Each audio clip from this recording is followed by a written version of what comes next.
A'udzubillahi minasyaitonirrajim. Bismillahirrahmanirrahim. Alhamdulillahi rabbil alamin, nahmaduhu wa nasta'inu wa nastaghfiruh. Wa na'udzu billahi min shururi anfusina wa min sayyiati a'malina. May yahdihillahu fala mudilla lahu wa may yudlil fala hadiya lahu. Asyhadu an la ilaha illallah wahdahu la syarika lahu wa asyhadu anna Muhammadan abduhu wa rasuluh. Subhanaka la ilma lana illa ma 'allamtana innaka antal alimul hakim. Allahumma 'allimna ma yanfa'una wanfa'na bima 'allamtana wa zidna ilma. Allahumma ati anfusana taqwaha wa zakkiha anta khairu man zakkaha anta waliyuha wa maulaha. Rabbi yassir wa la tu'assir, Rabbi tammim bil khair, amma ba'du. InsyaAllah hari ini kita sambung tadabbur Juz' Amma dan surah baru. Kita dah habis surah Al-Infitar. Hari ini kita masuk surah At-Takwir. Di bahasa surah ni adalah nama surah diambil daripada perkataan yang ada dalam surah tersebut. Surah Quraisy diambil daripada perkataan Quraisy. Surah Al-Baqarah diambil daripada perkataan Al-Baqarah yang ada dalam surah. Tapi surah Infitar, surah At-Takwir, surah Insyiqaq, dia tak ambil daripada perkataan yang ada dalam surah, tapi dia ambil maksud. Yang ada dalam surah At-Takwir ialah kuwirat. Jadi perkataan takwir tak ada, yang ada kuwirat. Jadi nama surah ini dia ambil daripada maksud perkataan kuwirat. Kalau kuwirat fi'il madhi mabni lil majhul, tapi nama surah diambil daripada perkataan masdarnya, kata terbitnya, iaitu takwir. Sama juga surah Al-Infitar. Yang ada dalam surah idza samaa'un fatarat. Infitar tak ada, tapi diambil daripada perkataan masdar daripada infatarat, iaitu infitar. Begitu juga surah Insyiqaq. Insyiqaq, perkataan insyiqaq tidak ada dalam surah Insyiqaq. Yang ada ialah iza samaa'un insyaqqat, terbelah, iaitu dalam bentuk fa'il. Tapi nama surah dia ambil daripada perkataan masdar insyiqaq. Jadi maksudnya lebih kurang. Okey. Surah Takwir. Tidak ada hadis-hadis yang sahih yang menunjukkan kelebihan surah Takwir. Cuma secara umum ada satu hadis riwayat At-Tirmizi dan Ahmad, dan hadis ni kata Imam Tirmizi hadis hasan gharib, tetapi disahihkan oleh Syekh Albani. Hadis ni berbunyi, qala Rasulullah sallallahu alaihi wasallam, Man sarrahu an yanzura ila yaumil qiyamah ka'annahu ra'yal 'ain falyaqra idza asy-syamsu kuwirat wa idza as-samaa'u fatarat wa idza as-samaa'u syaqqat. Maksud dia, kata Nabi sallallahu alaihi wasallam, man sarrahu, siapa yang gembira, siapa yang sarrahu, yang menggembirakannya, an yanzura, untuk yanzura, memerhati. Siapa yang nak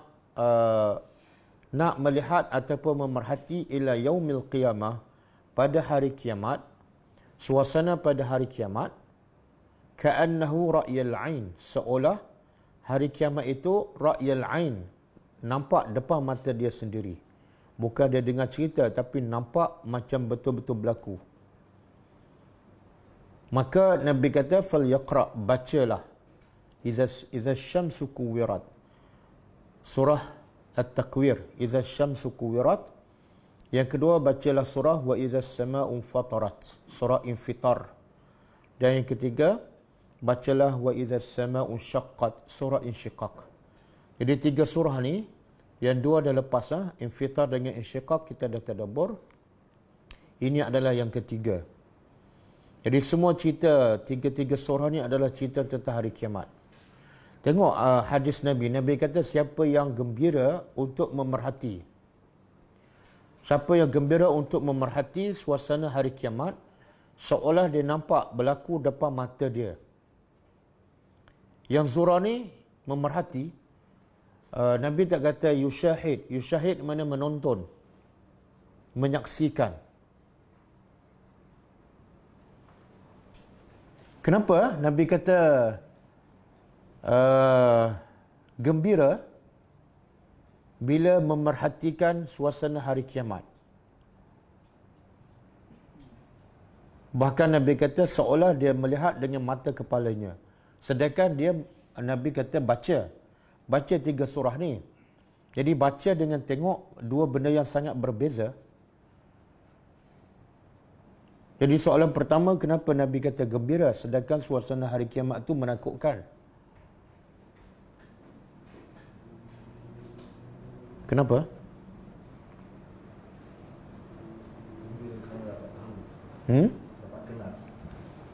Yalah, dapat kenal benda yang menakutkan. Di mana gembiranya? Ha? Apa dia? Yalah, kenapa boleh gembira sedangkan suasana menakutkan? Kita bila tengok cerita hantu ke, gembira tak? Ha? Dia berakhirnya hidup kat dunia ni kan. Dunia ni penjara untuk orang beriman. Sebenarnya punca manusia bahagia ialah apabila dia yakin ada kehidupan selepas kematian. Dan hari kiamat itu adalah satu proses untuk berpindah daripada kehidupan dunia kepada kehidupan akhirat. Jadi punca manusia bahagia ialah bila dia yakin ada kehidupan akhirat. Kenapa dia bahagia? Sebab bila dia yakin ada kehidupan akhirat, dia akan buat persiapan. Dia akan buat persiapan. Dan sebaliknya, kalau seseorang tu tak yakin pada kehidupan akhirat, cerita akhirat, cerita kiamat dia tak tahu, sebenarnya dia tidak ada punca untuk gembira ataupun untuk bahagia. Sebab dia tak buat persiapan. Nampak tak? Berita menakutkan, tapi boleh menjadikan kita bahagia. Contoh kita tahu, orang perkenalkan kita tentang harimau, sifat harimau kan. Bila kita tak kenal, bahaya tak? Kita jumpa, kita ingat biasa je. Bahaya tak? Bahaya. Tapi bila orang cerita, inilah sifat harimau, bahayanya sekian-sekian, kita tahu. Bila kita tahu, bila jumpa kita dapat elak tak? Sebenarnya itu berita gembira. Okey. Kemudian Nabi kata, siapa yang nak yanzur. Yanzur ni mana? Memikirkan. Maka kena baca. Dan bila baca ni Nabi kata seolah dia nampak dengan mata kepala sendiri. Saya nak tanya, antara kita baca berita dengan kita melihat, yang mana lebih meyakinkan? Ha? Tapi Nabi, kenapa Nabi kata siapa yang nak seolah melihat hari kiamat, suasana kiamat, seolah dia nampak depan mata, maka Nabi kata baca, bukan tengok. Kenapa? Sebab Allah terangkan sifat-sifat itu dalam Quran. Yalah, baca dengan melihat mana lebih meyakinkan? Saya buat analogi kan. Saya kata berlaku gempa bumi kan. Siapa yang nak nampak suasana gempa bumi seolah dia nampak depan mata, bacalah berita. Ataupun saya kata tengoklah filem. Yang mana lebih meyakinkan? Tengok filem kan?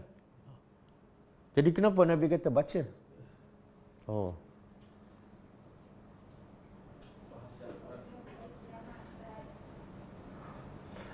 Kenapa Nabi kata baca? Sebab baca apa ni? Baca apa ni? Baca Al-Quran. Al-Quran kata-kata siapa? Walaupun kita tak nampak, tapi bila Allah yang berkata, dia sebenarnya lebih meyakinkan daripada kita nampak. Kadang-kadang kita nampak betul-betul peristiwa kan? Tapi kadang-kadang mata kita kelabu, kadang-kadang tak jelas. Betul tak? Tapi kalau Allah yang cakap, walaupun tak nampak, 100% mesti benar. Tak mungkin salah. Jadi Nabi nak ajar kita, benda yang paling meyakinkan kita bukan yang kita nampak, tapi yang kita dengar daripada Allah. Sebab Allah adalah Tuhan yang tahu apa yang dah berlaku, yang sedang dah akan berlaku. Yang besar, yang kecil, yang tersembunyi, yang semua Allah tahu. Bila Allah cerita, pasti akan berlaku dan pasti tepat. Boleh? Sebab tu orang bila baca Quran, dia boleh berubah 180 darjah. Sebab apa? Sebab yang bercakap tu Allah.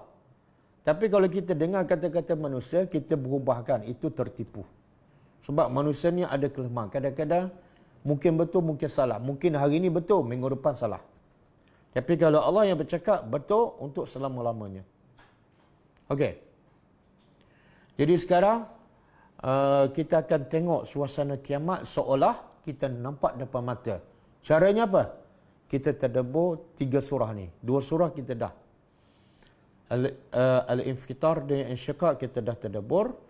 Ini surah yang ketiga yang menceritakan suasana hari kiamat. Okey, kita tadabbur.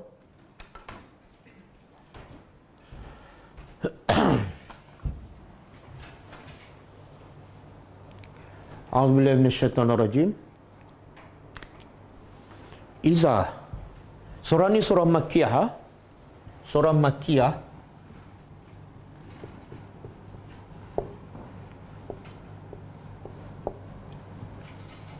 29 ayat.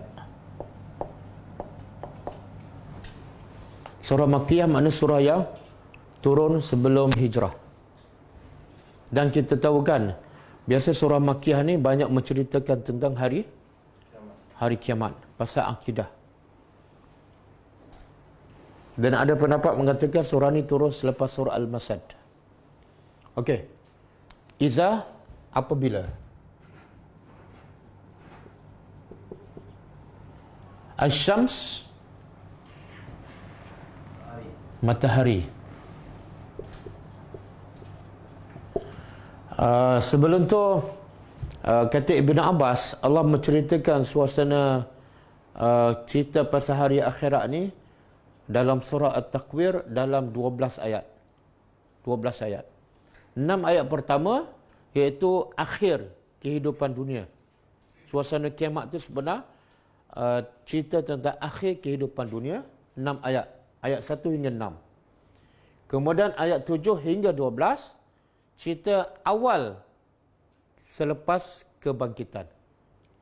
Jadi 6 ayat cerita akhir kehidupan dunia dan 6 ayat yang selepas itu cerita awal permulaan kehidupan akhirat. Okey, dan Allah cerita semua dalam bentuk iza. Semua ada iza. Iza tu makna apabila. Apabila. Kemudian Allah sebut benda tu dulu. Iza syam, apabila matahari kuwirat di. Apa makna kuwirat? Digolong ataupun dilipat. Digolong ataupun dilipat. Sebagaimana kita lilit kepala kita dengan serban. Apa maksud ni? Allah kata apabila matahari telah dilipat, digolong. Apa maksud dia? Allah nak cerita apa? Dia matahari ni faedah paling besar untuk manusia apa dia? Cahaya. Mana Allah nak begitu bila matahari digulung, makna cahaya tak ada. Cahaya tak ada. Macam kita lipat lampu kan, ada lagi tak cahaya? Tak adalah. Satu, Allah nak bagi tahu cahaya matahari dia tak ada. Yang kedua, Allah nak bagi tahu kehebatan dan kebesaran Allah. Apa dia? Allah boleh gulung matahari. Dan matahari ni besar tak? Besar mana? Lebih besar daripada bumi. Kita bukan nak lipat rumah kita, bukan nak lipat kereta kan. Kadang-kadang nak lipat meja pun ambil masa kan. Jadi Allah nak beritahu kehebatan kebesaran Allah. Matahari yang besar, lebih besar daripada bumi, senang je bagi Allah. Tak perlu pembantu dan tak perlu masa. Okey, apabila matahari telah dilipat, maka hilang cahayanya. Bila hilang cahayanya, apa suasananya? Gelap. Kita kalau rumah kita kan, tengah-tengah cerah tiba-tiba hilang cahaya. Macam mana keadaan kita? Lepas tu tengok kat luar gelap juga kan. Tapi ada lagi bulan. Yang ni bila matahari dilipat, mana semua tak ada. Okey. Bahasa Al-Quran, Allah sebut matahari dulu. Allah boleh sebut apabila digulung matahari. Apabila kuwirat di awal, matahari kemudian. Dalam bahasa Arab berbeza, bila sebut isim dahulu, kemudian baru fi'il. Dengan kita sebut fi'il dulu, iza kuwirat asy-syams. Apa beza dia? Apabila matahari digulung dengan apabila digulung matahari. Beza tak bahasa tu? Bahasa Melayu? Bahasa Melayu tak ada beza kan? Bahasa Melayu tak ada beza. Sebab apa bahasa Melayu tak ada beza? Dia bahasa Melayu ada tak yang ayat bermula dengan perbuatan? Jarang ke ada? Ke tak ada langsung? Ha? Ada tak kita buat ayat telah pergi Ali ke sekolah? Telah makan anak saya. Ada? Tak ada. Bahasa Melayu semua bermula dengan isim. Rumah itu besar kan? Rumah itu telah siap. Tapi bahasa Arab ada dua. Satu bermula dengan isim. Muhammad telah pergi ke masjid. Yang kedua bermula dengan perbuatan. Telah pergi Muhammad ke masjid. Dua-dua tu ada maksud yang tersendiri.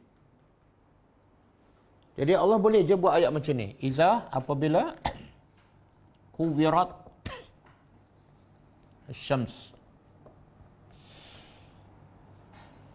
Apabila digulung matahari. Ayat ni betul. Dari segi struktur bahasa tak salah. Tapi makna dia tak sama dengan iza syamsu kuwirat. Apa perbezaan dia?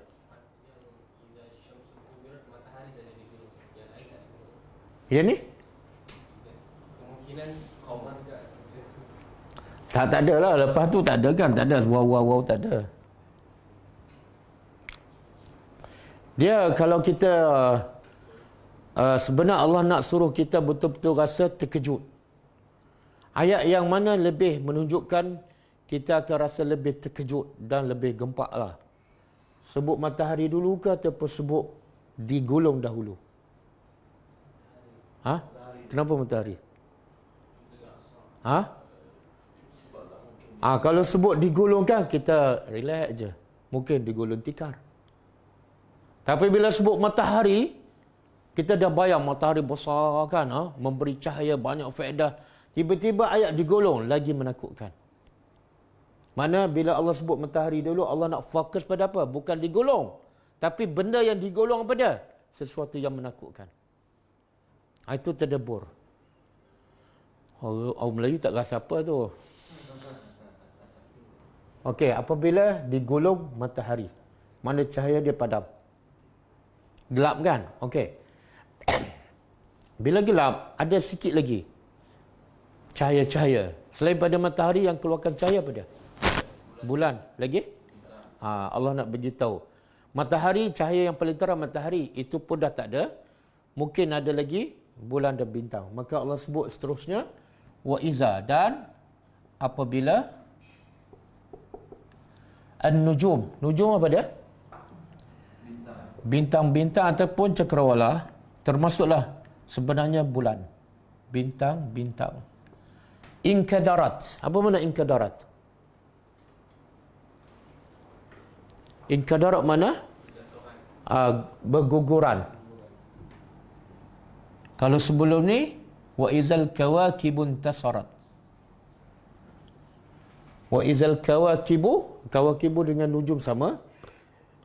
Wa izal kawakibun tasarat. Bila bintang-bintang intasar berguguran. Sama dengan inkadarat.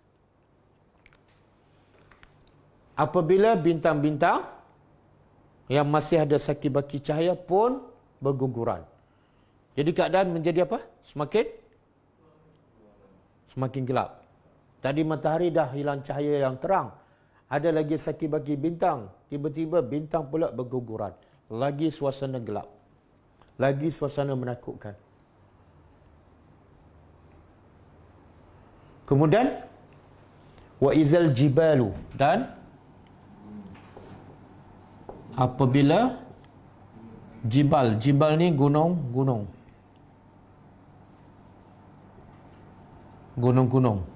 Suyirat. Apa makna suyirat? Digerakkan, dijalankan. Sara yasiru. Ataupun dihancurkan. Digerakkan, dihancurkan.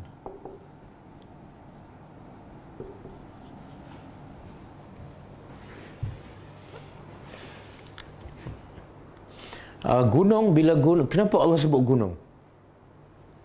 Ini yang di ataskan di udara ni, di langit, matahari dengan nujum di udara. Kemudian Allah pergi pula cerita pasal di bumi. Jadi di bumi tu yang banyak-banyak Allah sebut apa? Gunung. Kenapa gunung? Dia bila Allah kata gunung tu hancur, makna apa tu? Bumi pun?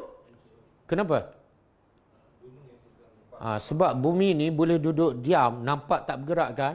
Kita boleh berjalan, boleh tidur, boleh pergi ke mana-mana dengan tenang. Walaupun bumi itu baru pusing. Tapi tak nampak bergoyang. Sebab apa? Gunung. Bila gunung yang memasak bumi dah hancur, mana bumi pun hancur.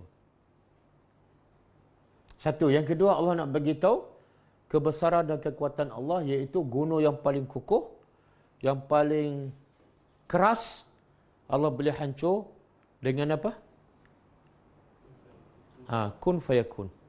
Bahkan Allah sebut dalam surah lain, Allah nak gambarkan gunung yang paling kuat, yang paling kukuh, yang paling keras, tapi bila Allah hancurkan, bukan hancur macam tu je. Hancur seperti apa? Surah apa tu? Allah kata gunung ni bukan setakat hancur, tapi dia akan menjadi paling ringan, seperti kapas. Kapas ringan tak? Macam kapas yang berterbangan di udara. Kita ingat kapas tu kapas lah. Tak. Asalnya gunung yang kuat, yang pejal. Surah apa tu? Cuba baca ayat tu. Wa takunul jibalu kal ihnil manfush.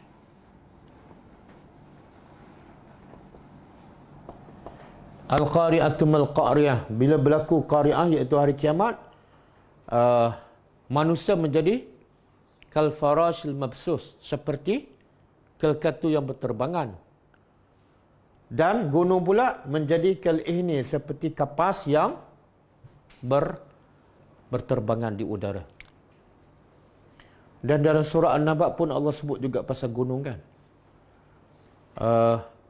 Wasuyiratil jibalu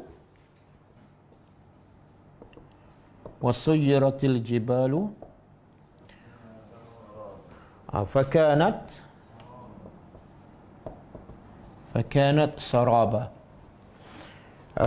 Wasuyira sama dengan ayat tadi. Suyira, gunung dihancurkan, maka akanat adalah gunung itu seperti saraba.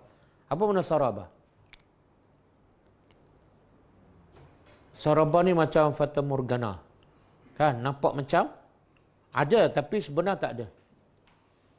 Mana gunung yang besar, yang jelas, yang kuat, yang kukuh, bila Allah hancurkan, nampak macam fata morgana aja. Ada, tapi sebenarnya tak ada. Sebab apa? Sebab semuanya dah hancur. Okey.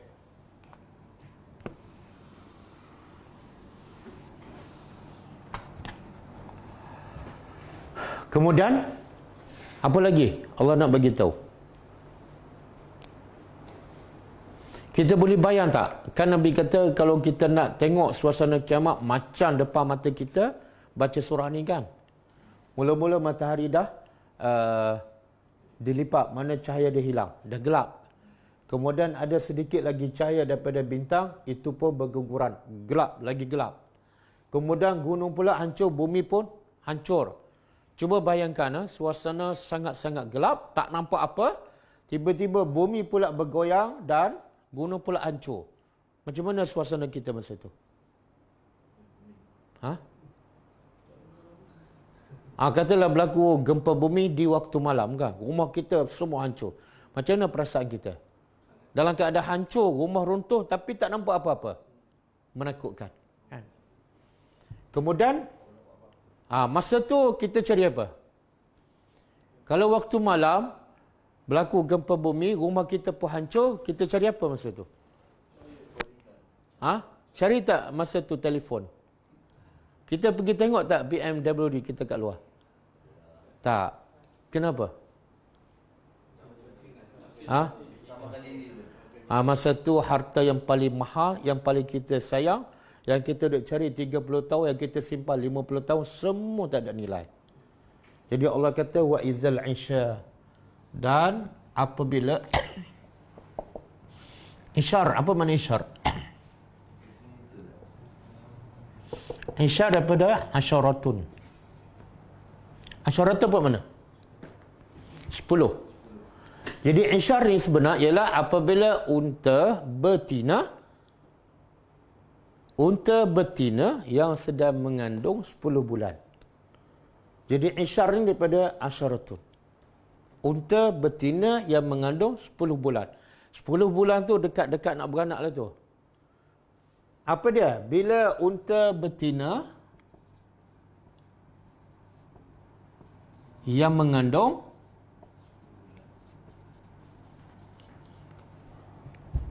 10 bulan, uktilat. Apa makna uktilat? Ditinggalkan. Apa yang Allah nak beritahu?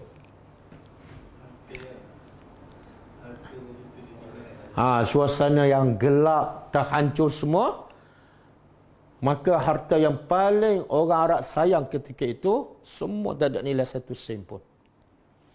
Kalau masa biasa ni, benda yang paling dia jaga pada ni.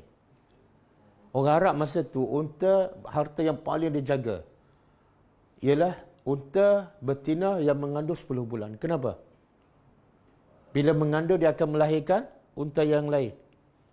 Kadang-kadang unta yang sedang mengandung 10 bulan ni dijaga lebih daripada jaga anak dia. Sebab anak dia tak tahu ada hasil ke tak. Yang ni dah nampak hasil ni. Betul? Dan kadang-kadang orang Arab ni, dia boleh jaga unta ni sebab nilai dia sampai berpuluh-puluh ribu ni. Tapi Allah kata masa tu, satu sen pun tak ada nilai. Dia biarkan. Macam kita, benda yang paling mahal yang kita selalu jaga pada.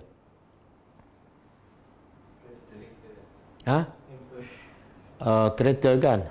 Kalau berlaku kiamat tu, kereta yang kita nak basuh setiap hari tu, yang kita beli 1 juta tu, yang setiap kali kita tutup dengan sarung dia tu, tapi bila berlaku kiamat, kita buat apa dengan kereta tu?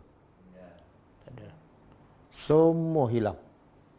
Jadi Allah nak bagi tu yang kamu sayang, yang paling kamu sayang, tak ada nilai satu sen pun. Pengajarannya apa? Jangan banyak buang masa untuk simpan benda ni. Sebab apa? Satu masa kamu akan biar seolah dia tak ada nilai satu sen pun.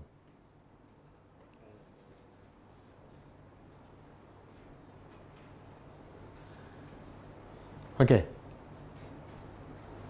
Kalau telefon kita yang mahal kan, harga 3,000 kan.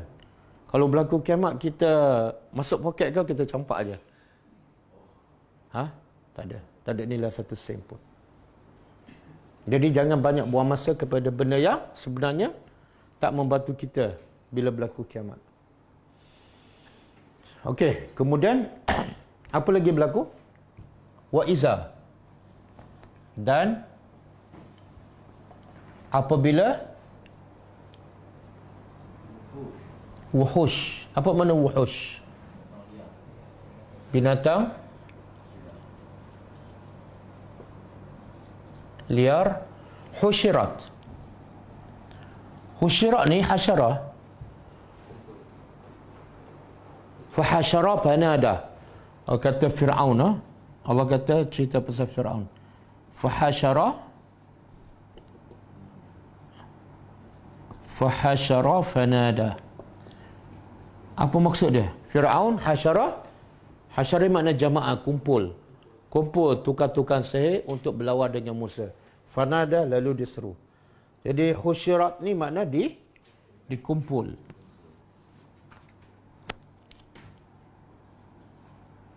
Apa maksud ni? Binatang buas dikumpul. Ada dua maksud. Pertama, binatang buas, husyirat, binasa, mati. Husyirat tu makna mati. Yang kedua, husyirat ialah dikumpul, iaitu binatang buas berkumpul. Apa maksud? Biasa ada tak binatang buas berkumpul? perhimpunan binatang-binatang buas ada? Tak ada. Tak ada. Itu pun asing kan. Harimau dengan singa lain kan? Bila berkumpul ni makna apa tu? Yalah, apa maksud dia? Mana binatang buas tak makan binatang yang biasa ni. Sebab suasana sangat-sangat menakutkan. Kalau kat dunia masa sekarang, kalau harimau jumpa kancil, dia tengok diam ke ataupun terkam kan? Tapi suasana menakutkan menjadikan dia berkumpul dekat situ je. Dia tak makan, tak terkam. Suasana sangat-sangat menakutkan.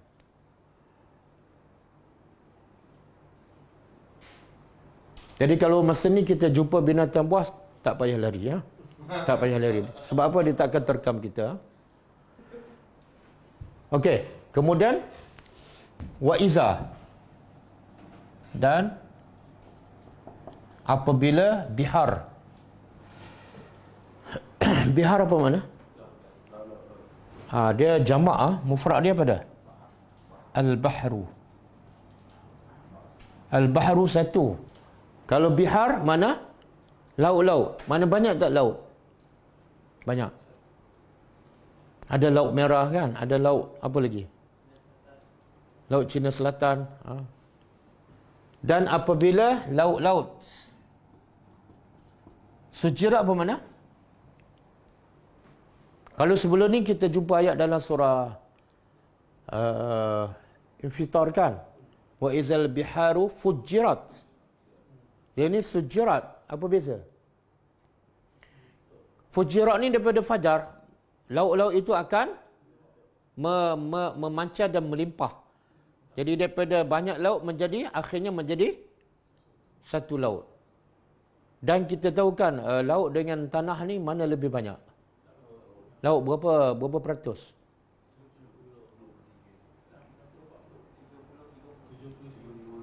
3/4 lah. 3/4 adalah laut, 1/4 adalah tanah. Jadi bila berlaku kiamat, semua laut tu akan melimpah ke bumi sampai semuanya tenggelam. Kemudian sejerak diterjemah apa? Dinyalakan. Diterjemah apa? Setelah fujirat laut disatukan menjadi satu laut, kemudian dia dinyalakan. Macam mana laut boleh dinyalakan? Kan air yang memadamkan api. Ini air pula mengeluarkan api.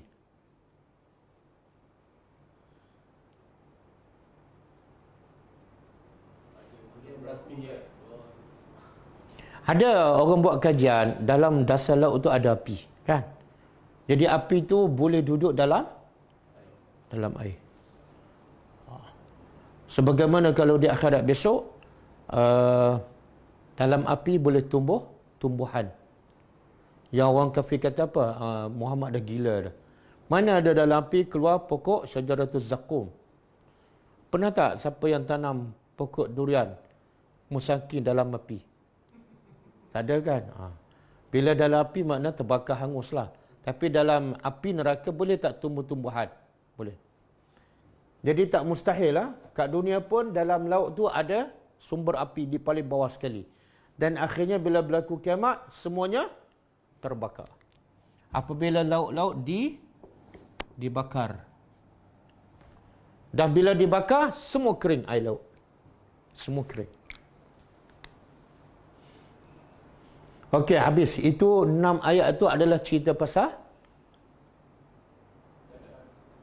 keadaan akhir dunia. Akhir dunia iaitu dekat-dekat kiamat dah. Kemudian 6 ayat yang selepas ini ialah cerita pasal mulanya hari kebangkitan. Dah tak ada. Orang Islam dah tak ada dah. Orang Islam dah tak ada. Okey, orang Islam tak ada. Kan?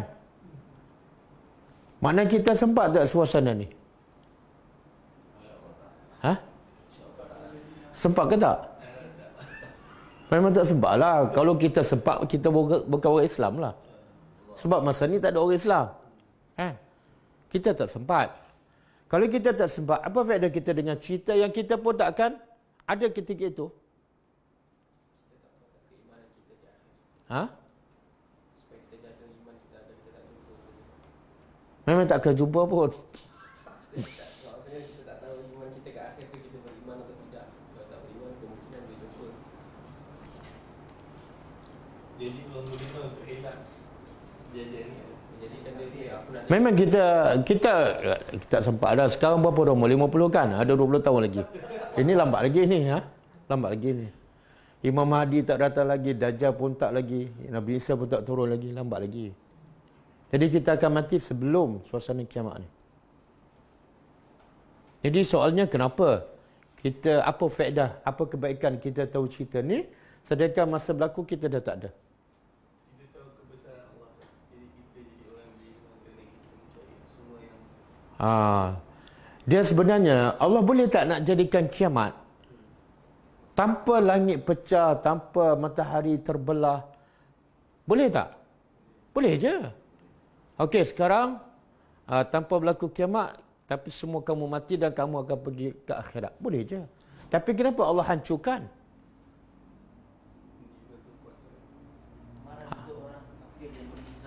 Ha? Oh, jadi faedah untuk orang kafir lah, untuk orang Islam tak ada. Okey, untuk kita apa dia? Ha? kita tahu kebesaran Allah lah. Macam mana tu? Faedahnya apa? Kita tahu pasti berlaku. Dia sebenarnya Allah cerita ni, cerita yang menakutkan ataupun cerita yang menggembirakan? Ha? Menakutkan kan? Jadi apa faedah pada kita adalah kita tak sempat dengan waktu ni. Kemudian cerita pula cerita menakutkan. Apa faedah? Ha? Sampai ayat cerita pasal kiamat, pasal akhirat ni, Allah turunkan dalam masa lebih kurang 13 tahun. Nabi duk cerita setiap hari 13 tahun. 13 tahun.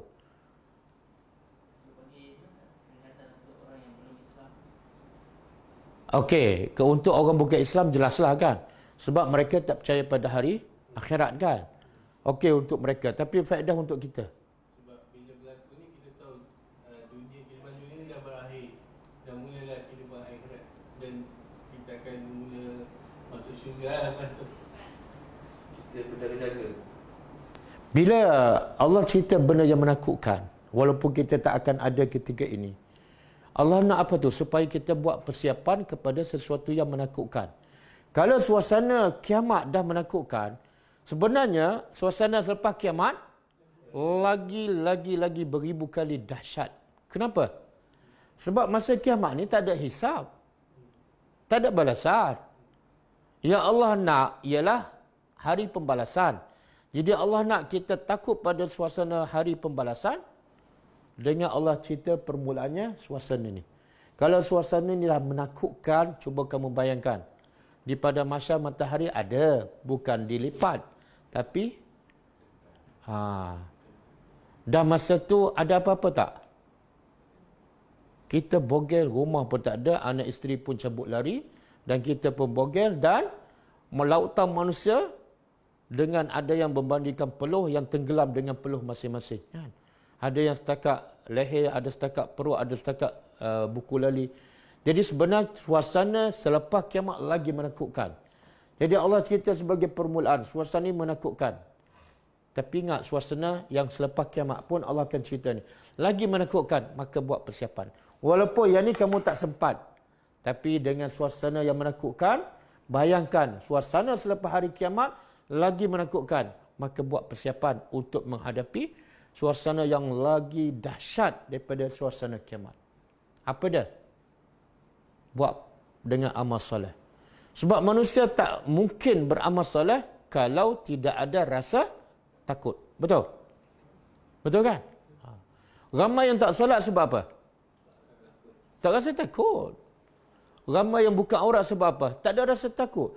Sebab tu Nabi kata, siapa nak gembira untuk melihat suasana kiamat, seolah dia nampak dengan mata, bacalah surah ni. Gembira, kenapa? Dengan kamu rasa ketakutan ini dan selepas kiamat lagi menakutkan, kamu lagi buat persiapan. Itu kegembiraan bagi kamu. Berapa ramai yang leka dan tak yakin pada hari ini, langsung tak buat persiapan. Bila betul-betul berlaku, terkejut. Orang Kelantan kata apa? Terkejut? Terkejut berukkah?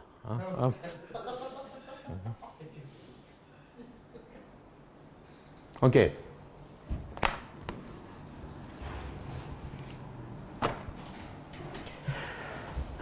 Wa izan nufusu, dan ini suasana selepas kiamat ataupun bila berlaku hari kebangkitan. Wa iza, dan apabila.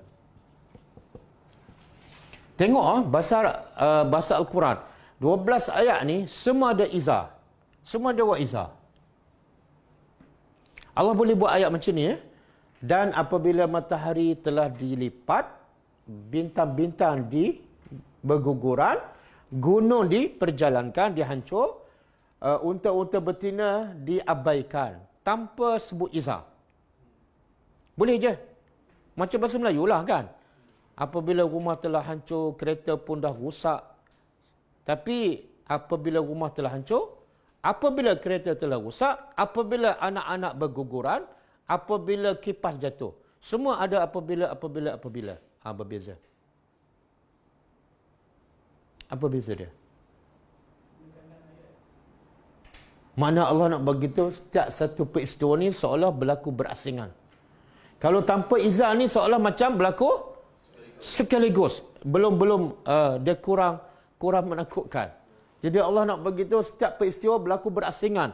Maka setiap ayat Allah guna iza.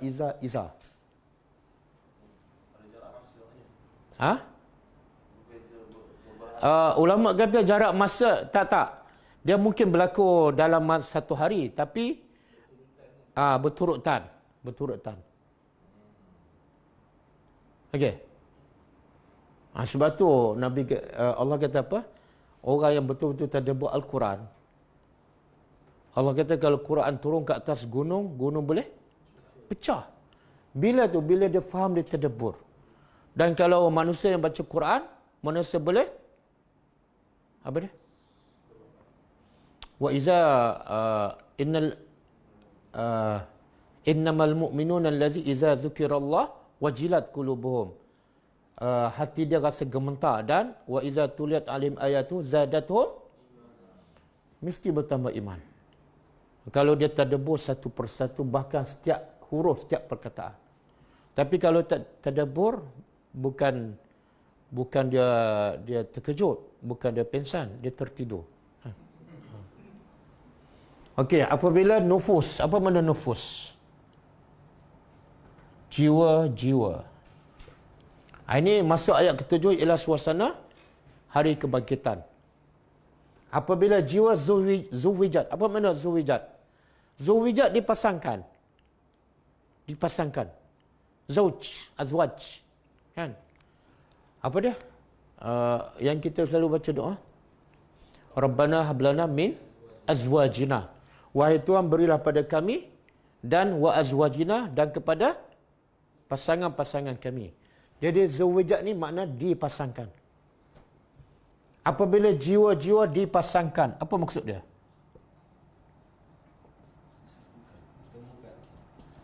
Ada dua maksud dalam tafsir. Yang masyhur ialah, pertama, apabila ditiup sangkakala yang kedua, kan badan manusia semua dah hancur kan. Kemudian turun hujan menimpa satu tulang yang kecil itu, dia akan menumbuhkan badan manusia, kemudian roh akan masuk ke jasad setiap manusia. Roh berjumpa dengan jasad, dia panggil zuwijat. Barulah dia boleh bangkit daripada kubur dan semua pergi ke pada mahsyar. Jadi zuwijat makna pertama, jasad-jasad manusia dimasukkan roh masing-masing. Jadi ada berapa bilion roh masa tu? Berapa bilion roh dan berapa bilion jasad? Dan roh masa tu dia kena tak jasad dia? Ataupun mungkin ada tersilap. Roh Firaun masuk jasad. Subhanallah. Okey, ini makna pertama zuwijat. Makna kedua apa dia? Zuwijat tadi makna dipasangkan ya. Makna yang kedua ialah setiap golongan manusia dipasangkan, iaitu yang baik sama yang baik, yang jahat sama jahat, diasingkan. Yang baik dipasangkan dengan yang baik, yang jahat dipasangkan dengan yang jahat. Ya. Menakutkan. Macam mana boleh menakutkan ni? Satu, kita dah tahu dah kita masuk kumpulan baik ataupun jahat. Orang beriman ataupun orang tak beriman. Orang celaka ataupun orang bahagia. Yang kedua, tengok-tengok suami kita tak ada. Makna apa tu? Tengok-tengok anak kita tak ada. Makna apa? Dia ada kumpulan yang lain. Ada dalam surah apa ni yang kita baca? Wamtazu ayyuhal mujrimun. Surah apa ni? Ayat ni orang Melayu dia selalu baca ni. Surah Yasin. Okey, apa makna dia? Wamtazu ayyuhal mujrimun. Imtaz apa makna imtaz? Mumayyiz. Apa makna mumayyiz? Bezakan. Makna Allah kata apa? Wamtazu, asingkan diri kamu wahai orang berdosa. Jangan duduk dengan orang beriman. Pergi. Asingkan diri kamu. Makna masa tu dia tahu tak dia ke mana selepas tu? Dan orang beriman tahu tak dia ke mana? Ni termasuk ni. Jadi bila kita faham, kita bayangkan menakutkan. Tengok-tengok orang kita sayang tak ada.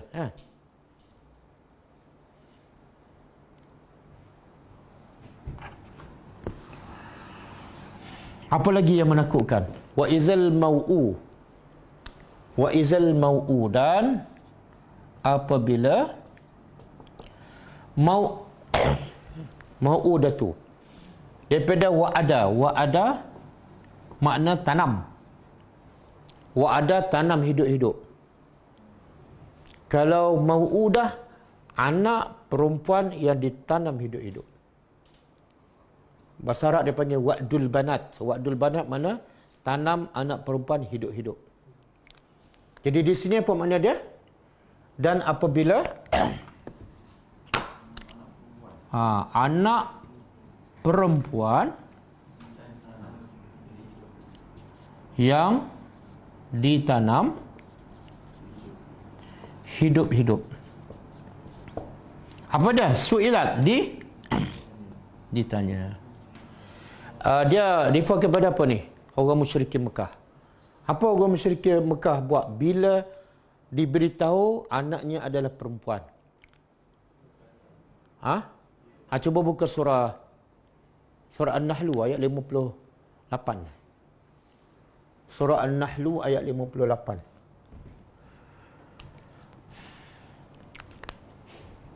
Ada. Wa iza busyira. Betul ke?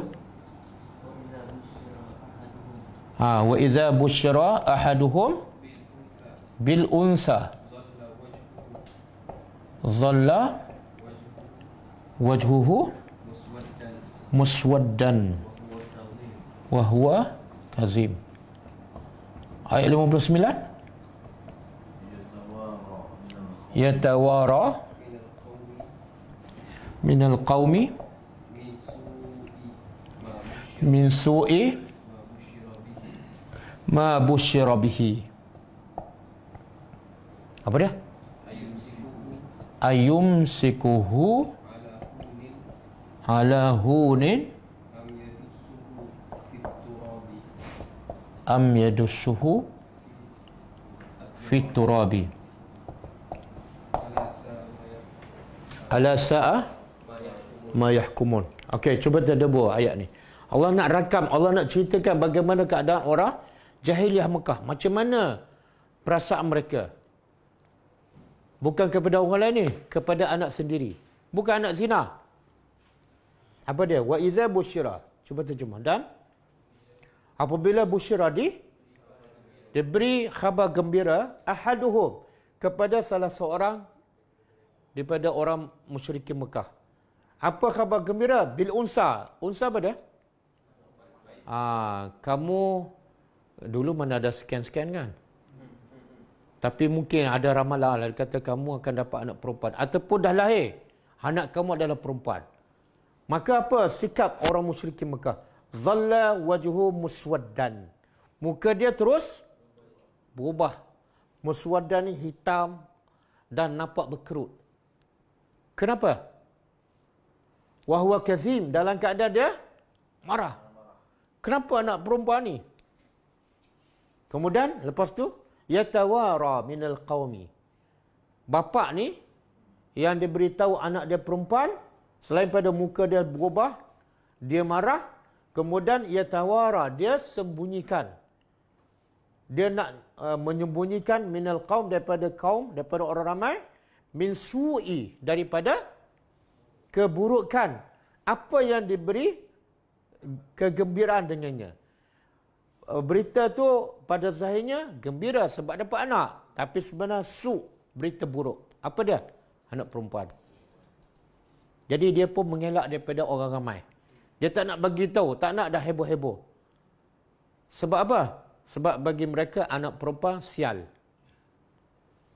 Kemudian dia fikir apa dah? Bapa ni, ayumsiku ala hunin, adakah dia nak terus jaga anak perempuan tapi ala hunin, dalam keadaan dihina dan akan dihina oleh masyarakat. Masyarakat jahiliah ni, siapa dapat anak perempuan dan dia bela, satu penghinaan.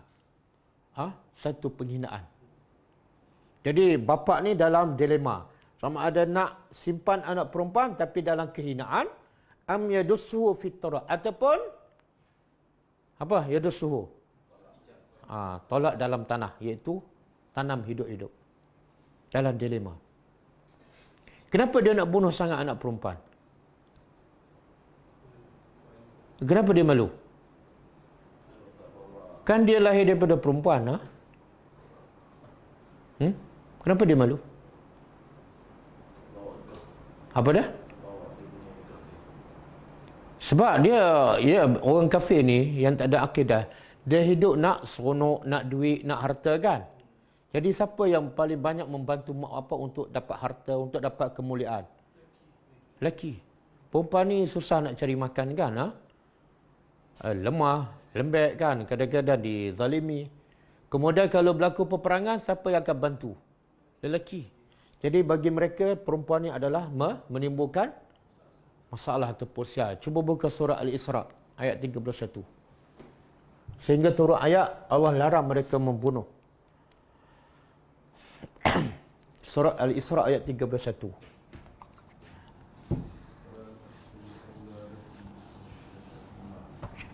Wala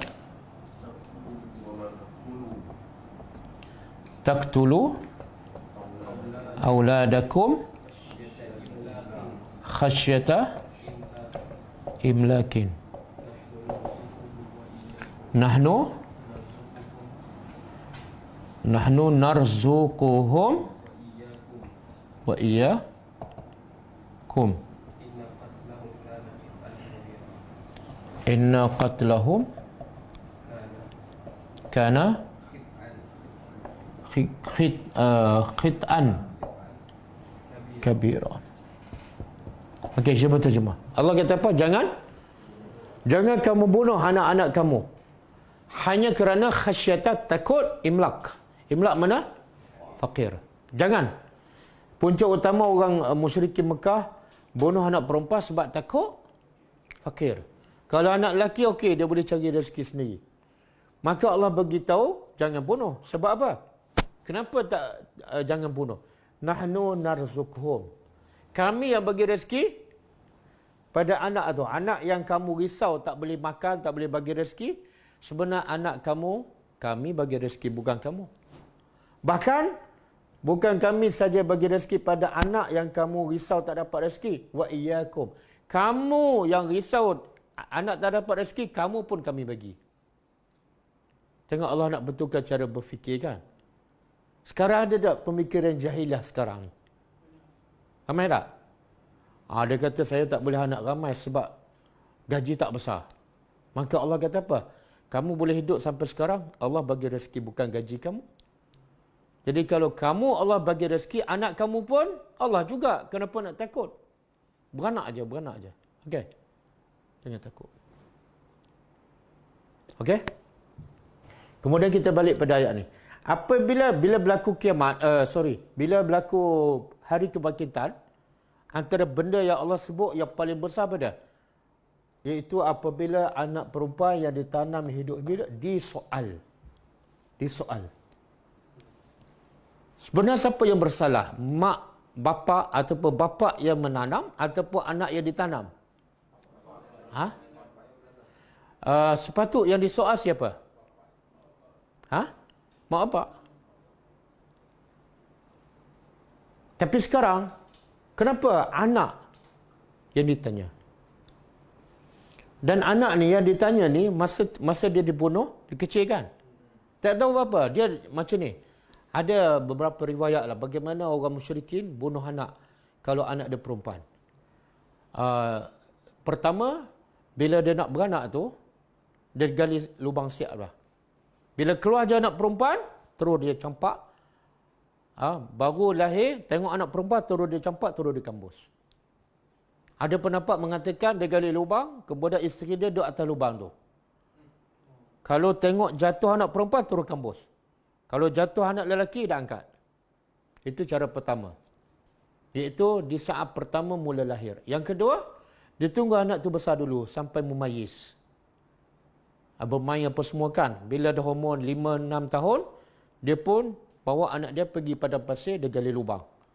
Kadang-kadang pasir yang dia gali tu melekat kat janggut dia kan. Anak dia buang pasir tu.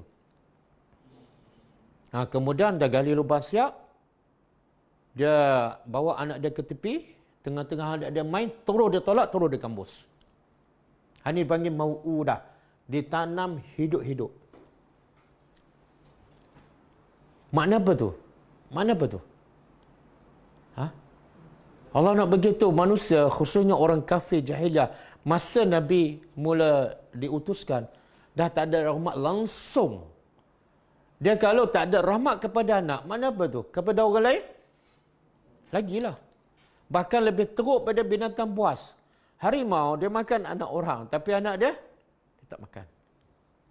Harimau dia pijak, binatang buas pijak anak binatang lain. Tapi anak dia tak pijak. Tapi orang musyrikin yang dia tanam, hidup-hidup, bukan anak orang lain. Anak dia sendiri. Makna rahmat dalam hati mak bapak jahilah ketika itu dah zero. Dahsyat. Maka Allah kata, bila anak perempuan yang ditanam hidup-hidup ditanya. Jadi soalannya kenapa yang ni ditanya? Sepatutnya dia tanya bapak tu. Kita kalau pencuri masuk rumah kita, boleh tanya pencuri ke tanya kita? Hanya pencuri lah. Kita tu untuk sebagai saksi lah kan. Boleh kata kamu tuan rumah yang pencuri masuk kan? Ya. Datang ke balai, saya nak tanya. Encik dah tangkap pencuri? Dah tanya, tak tanya pun. Saya nak tanya kamu je. Pelik tak? Allah tak kata, Allah akan tanya yang menanam ni. Allah kata, anak yang kecil yang tak tahu apa-apa, anak tu ditanya. Kenapa? Dia akan bercakap benar dan mungkin kalau ditanya pada si perempuan, dia akan pusing-pusing. Itu satu. Tapi yang paling besar ialah sebenarnya dengan Allah bertanya anak perempuan. Okey, kita pergi pada soalan. Apa soalan yang Allah nak tanya ni? Soalan apa? Bi ayyi zambin? Sebab zambin dosa. Sebab dosa apa ia dibunuh? Soalan ni, mana budak ni dalam keadaan dia kecil, Allah tanya depan bapak dia yang tanam. Depan bapak ni. Nak, sebab apa kamu dibunuh hidup-hidup oleh bapak kamu? Soalan tu sebenarnya satu penghinaan kepada bapak tu. Bapak akan rasa apa? Budak kecil, mana ada dosa kan? Kemudian dia sebagai bapa, sepatutnya budak kecil dia pelihara dengan penuh kasih sayang. Tiba-tiba Allah tanya depan bapa tu, sebenarnya Allah nak menghina bapa. Betapa jahatnya kamu, betapa kerasnya hati kamu. Budak ni tak berdosa. Tiba-tiba kamu bunuh dan dia adalah anak kamu sendiri. Jadi soalan ini adalah sebagai satu penghinaan kepada bapa yang menanam tu. Selain pada sebab tadilah, kalau tanya bapa memang dia tak mengaku. Kan?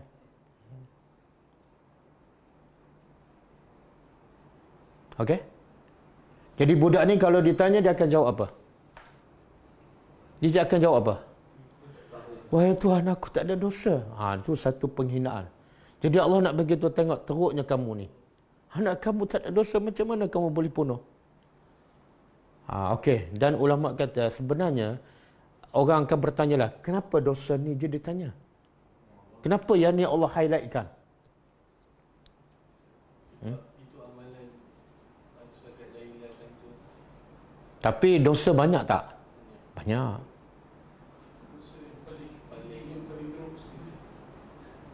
Sebenarnya Allah nak beritahu budak ni adalah dizalimi. Betul tak? Maka Allah nak beritahu sebagai isyarat, siapa saja yang zalim pada seseorang, anak ke, isteri ke, suami ke, mak bapak ke, kawan ke, jiran, macam inilah bentuk soalan. Bukan soal orang menanak anak hidup-hidup saja.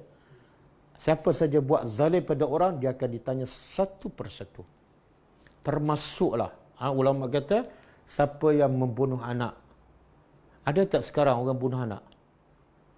Ada tak? Ada akan ditanya.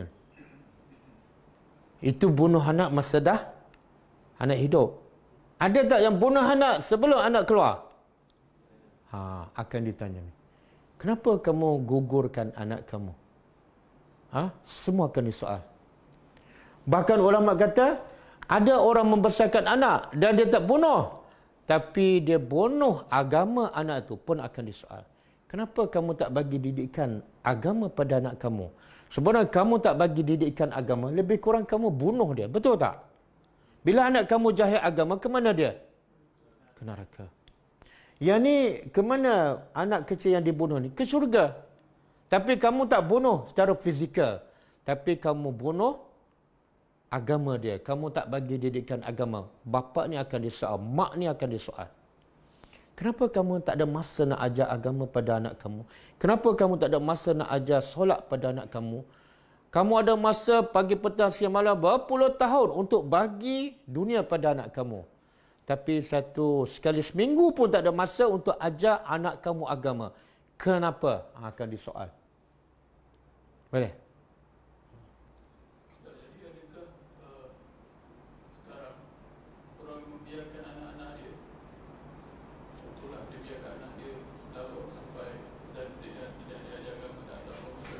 Dia mati dalam keadaan itu dibandingkan dengan orang yang membunuh anak ni, dia bunuh anak tapi anak dia masuk syurga. Adakah yang sekarang ni lebih teruk daripada? Sekarang lebih teruk lah.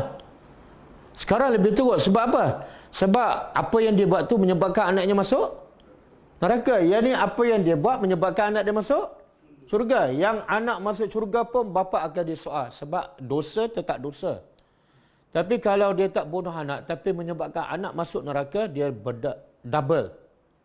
Satu, dosa dia, kan, tak mendidik anak. Yang kedua, dosa dia penyebab anak masuk neraka. Jadi walaupun nampak soalan ni khusus kepada anak perempuan yang di tanah hidup, tapi sebenarnya umum. Pemimpin kan akan disoal tak? Kenapa biarkan rakyat menderita dalam PKP? Kenapa tak bagi bantuan? Kan? Tahu umumkan PKP je, tapi berapa ramai yang gulung tikar, yang tak boleh makan, yang mungkin dah kebuluran kan? Pemimpin akan ditanya. Semua ni nampak satu soalan kecil, tapi dia boleh huraikan lebih besar lagi. Okey. Berapa ramai yang mak bapak sangat peduli pasal kesihatan, pasal keselamatan anak. Tapi berapa ramai mak bapak tak peduli pasal agama anak. Yang penting anak dia selamat, yang penting anak dia sihat, yang penting anak dia jauh daripada COVID-19. Tapi anak dia tak solat, anak dia buka aurat, anak dia tak reti baca Quran, anak dia tak faham Al-Quran. Dia biarkan. Ni mak bapak ni akan disoal. Tak ada satu pun terlepas. Kullukum ra'in wa kullukum mas'ulun an ra'iyati. Semua kamu adalah bertanggungjawab dan semua akan ditanya tentang orang di bawahnya. Nampak tak? Dengan kita faham ayat ni, menakut tak? Kalau kita tak faham, kita kata apa? Ini cerita pasal jahiliah. Dia tanam anak hidup-hidup. Tak ada kaitan. Bukan. Sangat berkait dengan kita. Okey? Kita berhenti setakat ayat 9.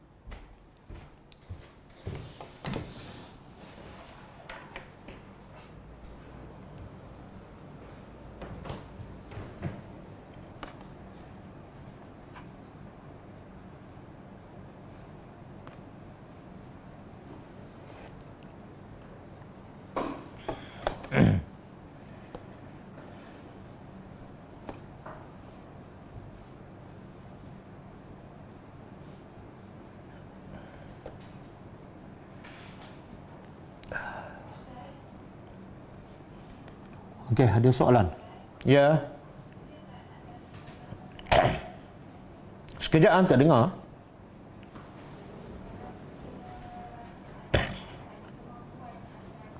Tak dengar lah. Kalau tak ada kemampuan nak ajar?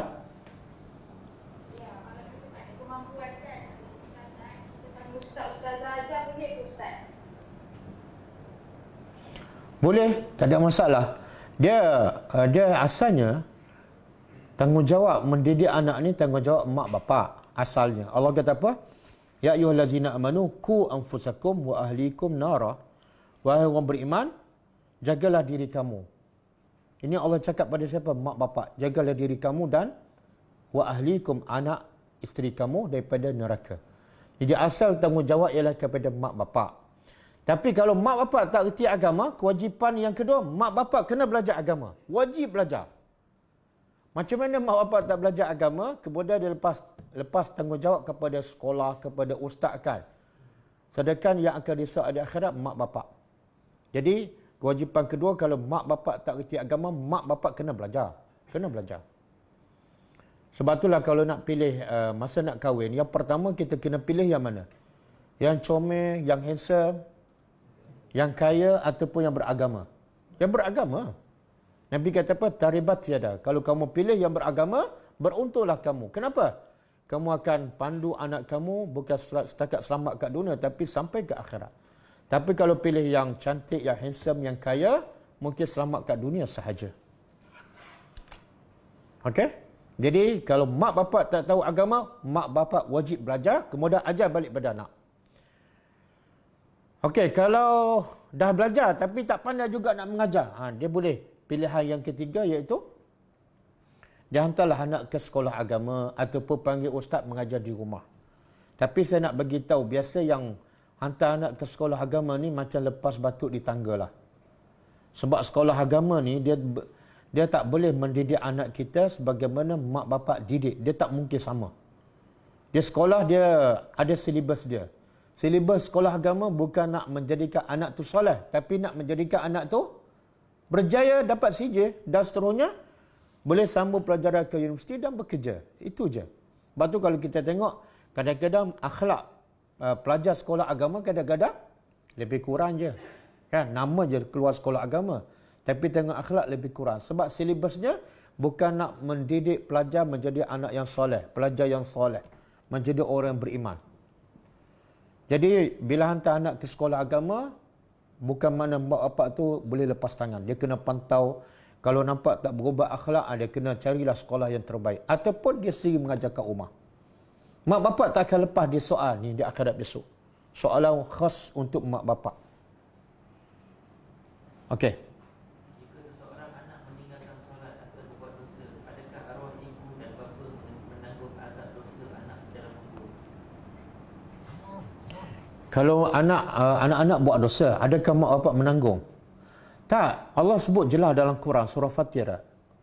Wala taziru la taziru waziratun wizra ukhra. Orang yang berdosa la taziru, tidak akan memikul dosa orang lain. Jelas. Jadi dosa nak mak bapak tak pikul. Dosa mak bapak anak tak pikul. Allah tu maha adil, Allah tak zalim. Yang mak bapak pikul dosa mak bapak, apa dia? Dosa tak mengajar, itu dosa mak bapak. Dosa tak menegur, itu dosa mak bapak. Bani Israel dilaknat sebab apa? Sebab tak menegur kemungkaran. Itu dosa mak bapak. Tapi kalau mak bapak dah hajar, dah tegur, anak tak solat, itu dosa anak. Mak bapak tak tanggung.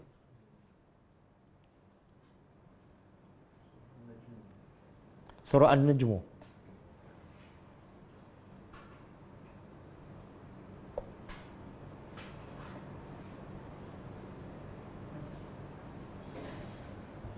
Okey, ada. Assalamualaikum Ustaz. Benarkah wujudnya neraka yang sejuk? Ya, ada dalil lah. Ada neraka yang paling-paling sejuk pun sebenar azab. Kan? Kalau tak percaya, cuba masuk dalam peti ais duduk 2 hari. Ada dalil, neraka ada yang paling-paling sejuk dan ada yang panas. Nak yang mana satu?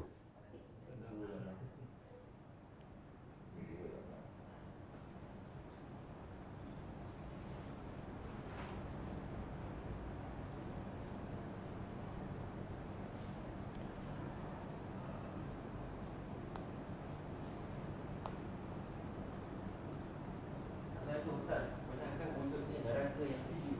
Dah. Tadi.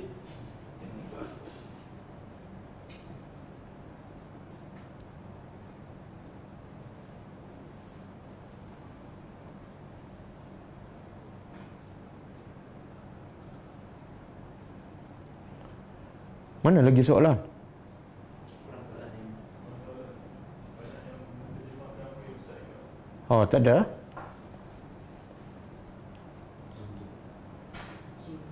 Zoom tak ada soalan. Dah buka dah suara. Dah. Oh. Tadi Zoom, wahai Zoom. Ada soalan tak? 20 orang Ustaz. Ha? 20 orang je. 20 orang.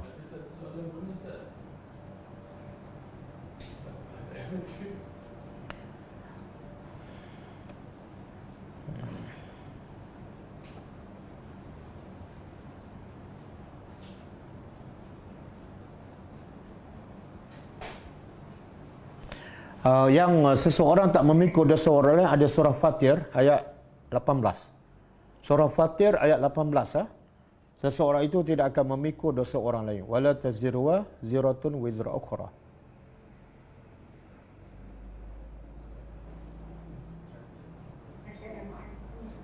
Waalaikumsalam warahmatullahi. Kalau saya tanya, kalau saya sepakat belajar bergabung dengan satu lain tanpa guru vertikal atau memakan. Tak jelas lah. Boleh ulang soalan? Kalian nak tanya. Ya. Silakan. Saya baru mula belajar pada ni dan tak saja saya pernah ada guru secara fizikal. Jadi soalannya, adakah Ustaz rasa memadai begini saja? Belajar apa tu? Baru belajar apa? Belajar sekarang kan? Oh, tak cukup. Belajar ikut setiap hari ke?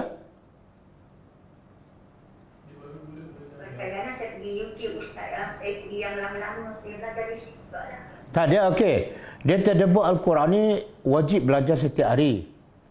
Sebab Quran tu panduan kan. Mana boleh panduan kita ambil satu sekali seminggu. Satu. Yang kedua, kalau belajar Quran saja tak cukup. Sebab kita dah sebutkan peranan utama Nabi ialah satu mengajar Alkitab, Al-Quran. Yang kedua, Al-Hikmah. Kena belajar sirah Nabi, kena belajar sunnah Nabi, kena belajar hadis-hadis Nabi. Kena belajar fiqah. Jadi kalau Boleh, tak ada masalah. Kalau dia belajar semua subjek tu, belajar Quran, tadabbur Al-Quran, belajar sirah, belajar hadis, belajar fiqh secara online, tak ada masalah. Tak ada masalah. Sekarang memang kena belajar online. Mana boleh secara fizikal. Ya. Dan kadang-kadang belajar secara online lebih berkesan daripada belajar secara face to face. Sebab pengalaman saya dah mengajar sebelum PKP ni secara berdepan. Satu, pelajar tak ramai. Yang kedua, bukan nak mengata lah, tapi adalah sikit nak mengata. Biasa kalau dia datang kelas ni, rumah orang ke, biasa dia tak fokus. Dia tak buat nota kan. Sebab apa? Sebab bila datang ke kelas ni, banyak matlamat dia. Kadang-kadang nak jumpa kawan, kadang-kadang ada makan, kadang-kadang on the way nak ke tempat lain kan. Jadi bila banyak tujuan, banyak matlamat, dia tak fokus. Tapi kalau belajar online, satu tujuan je. Dia kat rumah, nak gimana lagi kan. Jadi betul-betul nak belajar. Dan saya dapati feedback yang belajar secara online jauh lebih baik dan lebih berkesan. Wallahualam. Sama-sama. Ustaz, jika mak bapak pun baru sedar, dia pun jahil, baru belajar ilmu agama, anak-anak pula dah besar, macam mana nak mula didik mereka dengan ajaran Islam sebenar? La yukallifullahu nafsan illa wus'aha. Allah tak akan bebankan mereka setakat yang kita mampu. Kita baru tersedar nak buat macam mana. Ustaz tak ada pun baru ada kan. Jadi kita buat setakat yang mampu. Bila kita dah sedar umur 50, masa 50 kita ajar balik. Kita tegur anak kita. Walaupun anak kita dah besar. Walaupun anak kita dah besar dan kita pun dah tahu lewat, tak apa, buat setakat yang mampu. Sebab apa? Ya Allah kira apa dah? Innamal a'malu bil khawatim. Ya Allah kira ialah di hujung kehidupan kita. Dalam keadaan kita dah sedar, walaupun terlewat, kita buat sesuatu tak? Kalau kita dah sedar, walaupun terlewat, tapi tak buat sesuatu, itu akan disoal. Itu akan disoal. Jadi yang lepas-lepas, semoga Allah ampunkan dosa kita. Allah tu Maha Penyayang.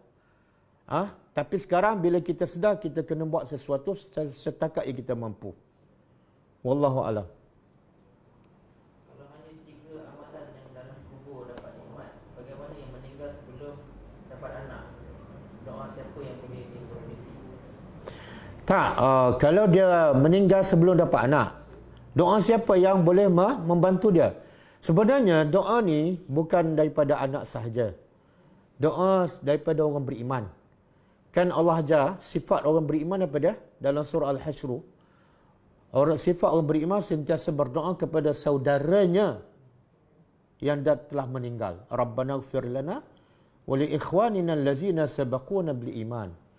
Jadi kalau kita orang beriman, kita akan tetap dapat doa daripada semua orang beriman satu dunia. Kalau kita orang beriman. Rabbana ighfir lana wa li ikhwanina allazina sabaquna bil iman. Sebab itulah kita orang beriman ni masih hidup, kita kena berdoa pada orang beriman yang lain. Supaya apa? Bila kita mati, mereka juga akan berdoa pada kita. Itu kalau tidak ada anak kan. Jangan risau. Yang penting jadilah kita orang beriman. Yang kedua, Nabi kata, bila mati anak Adam terputus amalannya kecuali 3. Salah satunya doa anak yang soleh. Ada 2 lagi. Ada orang tak ada anak pun. Memang tak ada anak. Nabi kata, Nabi ada peluang 2 lagi. 1, sedekah jariah. Sedekahlah duit kamu untuk khususnya yang jariah. Bina perigi untuk orang miskin, bina rumah untuk orang miskin, buat masjid kan. Semoga selagi mana orang solat, seramai mana orang solat, kamu akan dapat pahala dalam kubur. Anak tak ada. Ambil yang peluang kedua, iaitu sedekah jariah. Kalau duit pula tak ada, ambil peluang yang ketiga. Apa dia? Ilmu yang bermanfaat. Yang ni kamu jangan buat alasan. Sebab nak dapat ilmu tak perlukan duit, tak perlukan anak. Betul? Pergilah belajar di mana-mana. Sekarang online free. Kalau tak ada pun saya free. Belajar, amal dan sampaikan. Kemudian kita mati. Maka ilmu yang kita sampaikan, kalau ada 1000 orang amalkan dan mereka beramal, 1000 pahala kita akan dapat setiap masa dalam kubur. Jadi sebenarnya kita tak ada alasan untuk menyimpan aset untuk kita selepas mati. Kalau tak ada anak, harta. Kalau tak ada harta, ilmu. Wallahu a'lam. Assalamualaikum Ustaz. Wassalamualaikum. Tidak memenuhi 100% mengajar agama kepada anak-anak. Apakah dengan cara kita meminta maaf kepada anak dapat memaafkan dosa-dosa? Tak, sebenarnya bila kita tak ajar anak, kita yang paling besar berdosa dengan Tuhan. Sebab yang memerintah supaya ajar agama pada anak siapa? Allah. Ku anfusakum. Kita bertaubat kepada Allah. Yang lepas tu semoga Allah terima taubat kita. Kemudian yang berbaki ni kita masih hidup, buatlah setakat yang kita mampu. Semoga Allah ampunkan kita. Kemudian Allah mengirim angin seperti semerbak minyak wangi, sangat lembut rasanya seperti menyentuh lentera. Tidak ada satupun jiwa yang di dalamnya terselip iman sebesar biji, kecuali angin itu akan mematikannya. Kemudian tinggal sisa manusia-manusia paling jelek di tengah-tengah mereka lah kiamat terjadi. Soalannya Ustaz, ada kemungkinan ke orang Islam yang tidak beriman masih lagi akan menghadapi hari kiamat? Kalau ikut hadis sahih memang tak ada. Apabila berlaku dekat-dekat kiamat tu, Kaabah dihancurkan, Quran diangkat, orang beriman, dalam hadis tu mengatakan tak ada seorang pun yang boleh sebut perkataan Allah. Itu sebenarnya gambaran tidak ada orang beriman. Sebab orang beriman mesti boleh sebut. Dia salat Allahu Akbar, kan? Jadi kalau seorang pun tak boleh sebut Allah, Allah pun tak boleh sebut, itu gambaran sebenar tidak ada orang beriman ketika itu. Waalaikumsalam. Untuk reda dengan musibah yang terjadi, berzikir, bersolat, baca Quran atau Apa tips untuk reda dengan setiap musibah yang berlaku? Tips yang pertama ialah kita kena bersyukur sebab musibah yang menimpa kita bukan musibah dalam bab agama. Contoh dia sakit, kan? Sakit tak ada kaitan dengan agama. Sebab kalau musibah dalam bab agama lagi dahsyat. Apa dia? Malas solat. Malas solat tu ramai orang tak perasan musibah lebih besar daripada COVID-19. Kalau dengan COVID-19 dia reda, jadi pahala. Jadi sebab untuk dia makin dekat pada Allah. Tapi kalau Allah timpa musibah dalam bab agama, apa dia? Buka aurat. Itu musibah tu. Malas solat, malas baca Quran, itu musibah. Jadi bila Allah bagi musibah dalam bentuk dunia ataupun fizikal, dia bersyukur. Tips yang pertama, bersyukur. Sebab apa? Allah tak bagi musibah dalam bab agama. Aku masih boleh jaga solat. Yang kedua, dia bersyukur dengan musibah tu sebab dia masih boleh menyebut Alhamdulillah ala kulli hal. Dia masih boleh sebut Inna lillahi wa inna ilaihi raji'un. Kemudian tips yang ketiga, dia kena ingat musibah yang menimpa dia, ingat apa? Musibah yang menimpa orang lain lagi besar, lagi dahsyat. Alhamdulillah. Orang lain mati satu keluarga, aku mati suami je. Anak masih ada. Kan? Adik-beradik masih ada. Orang lain satu family mati. Orang lain kereta terbakar, aku hanya accident je. Jadi kita kena sentiasa bandingkan musibah yang menimpa orang lain dengan musibah menimpa kita. Baru kita menjadi orang yang bersyukur. Yang keempat, kita kena ingat setiap musibah itu sebenar tanda Allah nak bagi sesuatu yang terbaik pada kita. Apa dia? Iaitu pahala bersabar. Kalau pahala solat, ada haknya. Pahala sedekah, ada haknya. Tapi Allah nak bagi pahala satu amalan yang pahalanya tidak ada had, tidak ada limit. Apa dia? Sabar. Jadi kalau Allah nak bagi pahala sabar, mesti Allah bagi musibah. Sebab dengan ada musibah, baru kita boleh sabar. Kalau tak ada musibah, nak sabar apa? Kan? Jadi, tips yang keempat, anggaplah ini adalah peluang untuk aku mendapat yang terbaik di sisi Allah bila aku reda dan sabar dengan ujian ini. Okey, Ustaz, boleh terangkan konsep maksud ibu mesti reda dengan anak dan isteri mesti reda dengan suami? Macam mana? Ustaz boleh tolong terangkan konsep maksud ibu mesti reda dengan anak dan isteri mesti reda dengan suami? Ibu mesti reda dengan anak. Dia sepatut anak reda dengan mak. Kan? Orang bawah reda pada orang atas. Bukan orang atas reda kepada orang bawah. Jadi, sebab itulah ada hadis. Reda anak adalah terletak pada reda mak bapak. Adapun reda isteri, reda suami kepada isteri. Saya tak jumpa hadis, tapi banyaklah hadis yang menunjukkan bahawa isteri wajib mendengar cakap suami.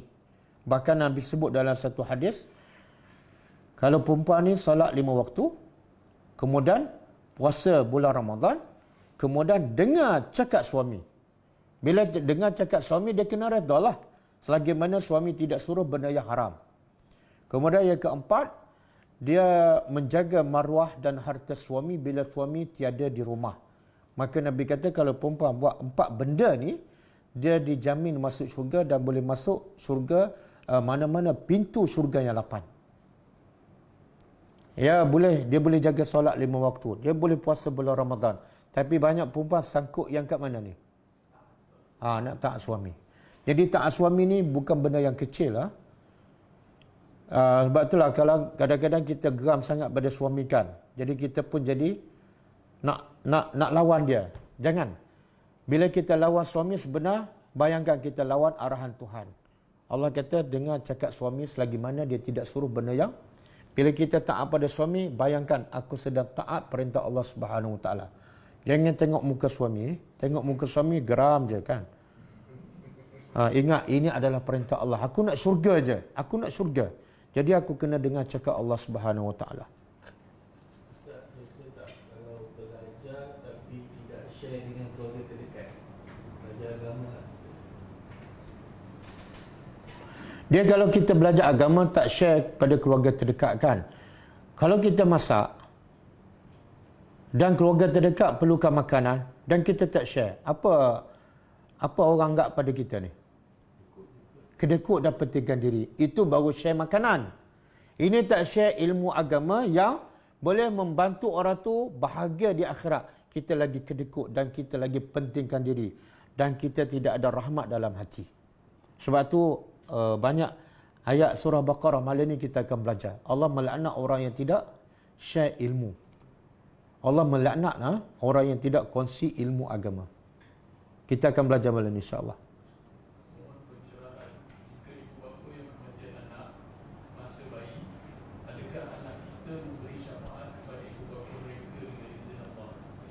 Ya, ada hadis mana-mana ibu bapa yang kematian anaknya, ada hadis sebut 2, ada hadis sebut 3, maka anak itu akan membantu mak bapaknya untuk masuk syurga. Ada hadis sahih. Tapi syaratnya mak bapak tu mestilah beriman. Kalau mak bapak kafir, tak boleh. Nabi Ibrahim pun tak boleh bantu bapak dia walaupun dia Nabi. Sebab apa? Sebab bapak dia memang kafir. Jadi kalau mak bapak tu Islam, masih ada iman, kemudian anaknya meninggal, sama ada kecil ke besar ke, 2 orang ke 3 orang, bahkan ulama kata kalau seorang pun, anak tu boleh membantu mak bapak untuk masuk syurga. Ada satu hadis saya nak baca.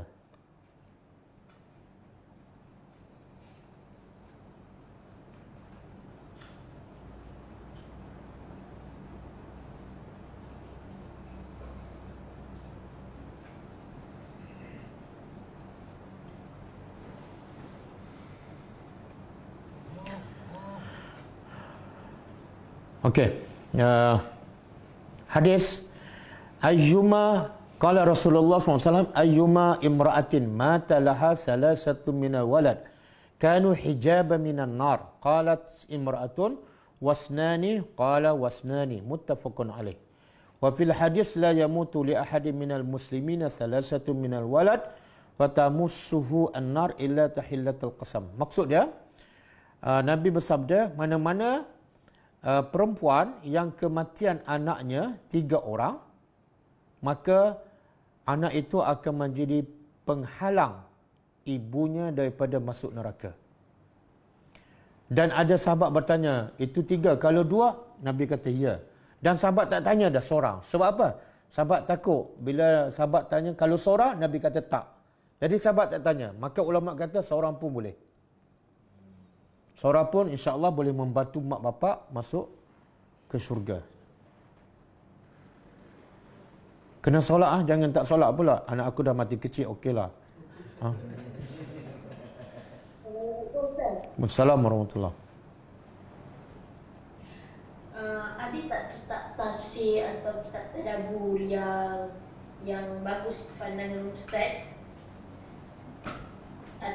Misal bahasa Melayu atau bahasa Arab? Kitab tadabbur dalam bahasa Melayu saya belum jumpa. InsyaAllah kita akan keluarkan. Tunggu. Yang bahasa Arab ni saya tak jumpa. Cuma kalau nak baca tafsir yang terbaiklah, boleh baca, tapi dia kena dalam bahasa Arab lah. Tafsir Al-Maraghi, tafsir Syekh Sa'di, tafsir Ibn Ashur, tafsir Syekh Salih Utsaimin. Tapi ada yang tak lengkap 30 juzuk. Jadi kita kena baca pelbagai tafsir dan juga kena mendengar ceramah Syekh-Syekh Arab dalam tafsir. Saya banyak mendengar setiap kali sebelum kelas, kadang-kadang saya dengar 2-3 ceramah daripada pelbagai ustaz, doktor, profesor. Tapi jadi kalau dalam bahasa Arab banyak, tapi dalam bahasa Melayu wallah alam, mungkin boleh baca tafsir Al-Azhar yang Profesor Hamka. Yang lain wallahu alam. Tunggulah kita keluarkan insya-Allah. Okey. Ada lagi soalan? Tak ada? Okey, tak ada. Kalau tak ada, cukup setakat ni. Kita jumpa malam ni insya-Allah pukul 9 suku. Kita tutup dengan membaca tasbih kafarah. Subhanakallahumma wa bihamdika asyhadu an la ilaha illa anta astaghfiruka wa atubu ilaik. Assalamualaikum warahmatullahi wabarakatuh.